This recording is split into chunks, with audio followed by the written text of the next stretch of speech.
So present Allu Arjun fans పైన ఇంకో case వేశారంట. అంటే ఎందుకంటే రేవంత్ రెడ్డి సర్కార్ పైన కానీ ఆయనకి సంబంధించి ఆయన పైన కూడా వ్యక్తిగతంగా ఆయన కొంచెం కించపరుస్తూ మాట్లాడారన్న దాని గురించి ప్రజెంట్ అల్లు అర్జున్ ఫ్యాన్స్ పైన కేసు వేశారంట. నిజమేనా ఇది? అల్లు అర్జున్ ఫ్యాన్స్ అన్నా కూడా అంటాం కూడా కన్నా అల్లు అర్జున్ ఆర్మీ మీద, అంటే ఒక ఆర్మీ మీదే పోలీసులు యుద్ధం చేశారని చెప్పచ్చు. మొత్తం ఆన్లైన్ సోషల్ మీడియాలో ఎవరైతే ఇన్స్టాగ్రామ్, ఫేస్బుక్, ట్విట్టర్, ఇంకా స్నాప్చాట్స్ ఏమంటే తెలియదు, వాటిలన్నింటిలో అల్లు అర్జున్ గారికి అరెస్ట్ పైన రేవంత్ రెడ్డి గారికే సంబంధం ఉంది, రేవంత్ రెడ్డి ఇన్వాల్వ్మెంటే ఉంది, రేవంత్ రెడ్డే చేశాడు అని ఎవరన్నారో పర్టికులర్గా వాళ్ళని ఖచ్చితంగా అదుపులోకి తీసుకుంటున్నారు. అది ఫ్యాన్స్. ఇప్పుడు నార్మల్ పీపుల్ అంటాం వేరు, ఉండొచ్చేమో అనాలిసిస్ చేయడం వేరు. బట్ ఫ్యాన్స్ ఏంటంటే ఖచ్చితంగా రేవంత్ రెడ్డి నీకుందే, నువ్వు అనుభవిస్తావు, నీకుందే, నీకు నెక్స్ట్ ఎలక్షన్లో చెప్తాం, ఏంటి వీళ్ళు చెప్పేది, ఆల్రెడీ శిల్పారావు రెడ్డికి చూపించారుగా ఏమైంది అనేది. సో ఇంకేంటి రేవంత్ రెడ్డి గారిని టచ్ చేసే అంత సీన్ కూడా లేదు వీళ్ళకి. ఆయన చేసుకుంటా వెళ్ళేది ఒక విజనరీగా ఉంది.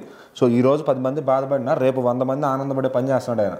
అది అర్థం చేసుకుంటే ఆయన నెక్స్ట్ లెవెల్ కూడా సీఎం ఆయన. సో ఈయనేదో తాటాకు చెప్పులకు బెదిరిపోయే రకం కాదు ఆయన. సో ఈ ఫ్యాన్స్ ఏదో అంటాం డైరెక్ట్గా, చాలామంది కొంచెం పర్సనల్గా ఎక్కువగా మాట్లాడారు ఆయన గురించి. సో హీరో మీద అభిమానం ఉండొచ్చు, అంతేగాని అవతల వ్యక్తి మీద నువ్వు తప్పుగా మాట్లాడాల్సిన అవసరం లేదు. దాన్ని ఆయన చేశాడో లేదో మీకు తెలుసా? ఆయన ఓపెన్గానే చెప్పాడు, నాకు చేయాల్సిన అవసరం లేదు. ఏ కారణంగా చేస్తాడు అది వీళ్ళు చెప్పగలరా? టికెట్ రేట్లు ఇచ్చారు, మరి ఇంత చేసినప్పుడు, బెనిఫిట్ చేసినప్పుడు 1000 రూపాయల టికెట్ ఎక్కడన్నా ఇచ్చారా? వీళ్ళని చూసే కదా ఇప్పుడు ఆయన చాలా ప్రోత్సహిస్తున్నారు. ఏది డ్రగ్స్ వీడియో చెప్పండి, చెప్తే నేను ఎంత చెప్పిన ప్రకారం ఈయన చెప్పాడు, ఆయన చేశారు. మరి వాళ్ళిద్దరికి లేని ప్రాబ్లమ్ ఫ్యాన్స్కి ఎక్కడ వచ్చింది? మధ్యలో ఆయన చేశాడని వీళ్ళు ఎలా ఫిక్స్ అయిపోయారు?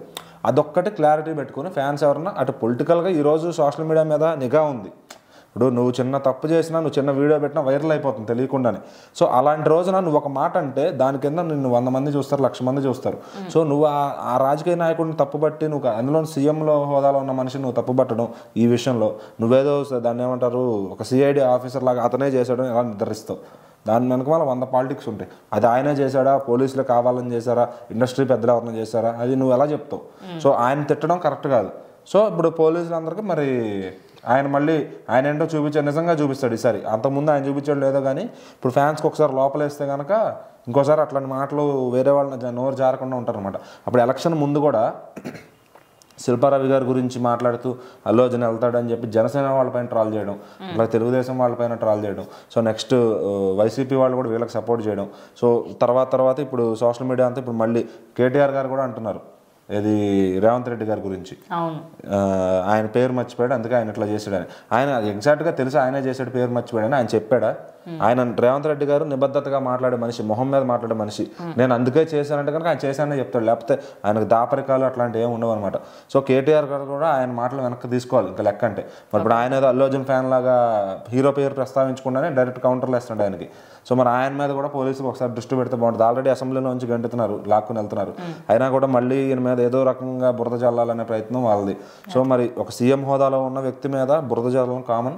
అందులో మరి అల్లు అర్జున్ ఫ్యాన్స్కి ఏ బ్యాక్ డ్రాప్ ఉంది? ఇప్పుడు హీరో రాడు, ఏదన్నా మీరు జైల్లో ఉన్నా కనీసం హీరో గారు పక్కన ఉండే 4 పిల్లర్లు అని చెప్తాడు ఆయన, పిఐఆర్లు, ఆయన పర్సనల్ టీంని, వాళ్ళు కూడా వచ్చి చూడని కూడా చూడరు. అదొకటి గుర్తుపెట్టుకుని మనం ఎవరితో మాట్లాడుతాం వాళ్ళ గురించి తక్కువగా మాట్లాడకుండా, సో నీకు అనిపించింది అది తప్పని చెప్పు, అంతేగాని అతను తిట్టడం, అతన్ని పర్సనల్గా అబ్యూజ్ చేయడం అది కరెక్ట్ కాదు.